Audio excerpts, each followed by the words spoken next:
Siapa bijak hati memperhatikan perintah-perintah, tetapi siapa bodoh bicaranya akan jatuh. Amsal pasal 10 ayat 8. Don't act dumb. Carville Holness, pria asal Florida, ini merasa beruntung karena berhasil membeli sebuah villa seharga 9.100 US dollar atau sekitar 127 juta rupiah melalui lelang online.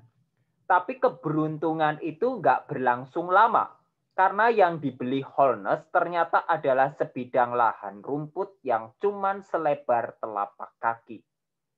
Bidang kecil sepanjang 30 meter itu kebetulan berada di tengah-tengah halaman di antara kedua rumah dan Holness mengira yang ia beli adalah rumahnya, bukan lahan rumputnya.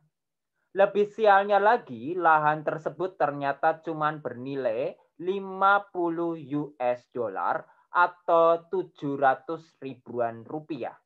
Merasa jadi korban penipuan, pihak berwajib mengatakan gak ada yang bisa dilakukan Holness untuk mendapatkan kembali uangnya. Holness mengaku baru pertama kali mengikuti lelang online dan gak teliti saat membaca deskripsi sehingga ia terjebak membeli lahan yang gak berguna. Pada dasarnya semua orang pernah ngelakuin kebodohan dalam hidupnya. Kebodohan yang harus dibayar mahal juga pernah dialami oleh Saul, raja pertama Israel yang memerintah pada waktu Samuel menjadi nabi. Sebelumnya Samuel udah berpesan agar Saul menunggu dirinya untuk mempersembahkan korban kepada Allah. Tapi yang justru Saul melanggar pesan tapi yang terjadi justru Saul melanggar pesan Samuel dengan melakukan sesuatu yang cuma boleh dilakukan oleh Nabi Allah. Penyesalan Saul pun nggak ada gunanya lagi. Padahal awalnya Allah mau mengokohkan kerajaannya asalkan Saul hidup menuruti perintah Allah melalui nabinya. Akhirnya janji Allah nggak digenapi seperti yang dia rencanakan. Orang pun sekarang mengenal Saul sebagai raja yang nggak taat pada Tuhan dan nggak cocok buat dijadikan teladan.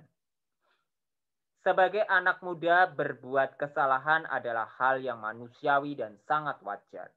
Meski udah berhati-hati, kadang kita nggak bisa lepas dari kesalahan. Tapi kalau kita sengaja berbuat kesalahan atau melanggar aturan, meski udah diperingatkan, itu sama aja dengan bertindak bodoh. Apalagi kalau kita sengaja mengulangi kesalahan yang sama padahal udah tahu akibatnya. Let's be smart. Belajarlah hidup benar dan jauhkan kebodohan dari hidup kita.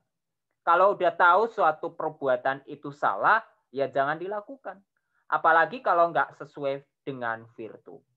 Selama kita mau taat pada Tuhan dan mengandalkan hikmat-Nya, kita pasti bisa terhindar dari kesalahan. Biasakan diri untuk lebih teliti agar kita terhindar dari kerugian. Halston C.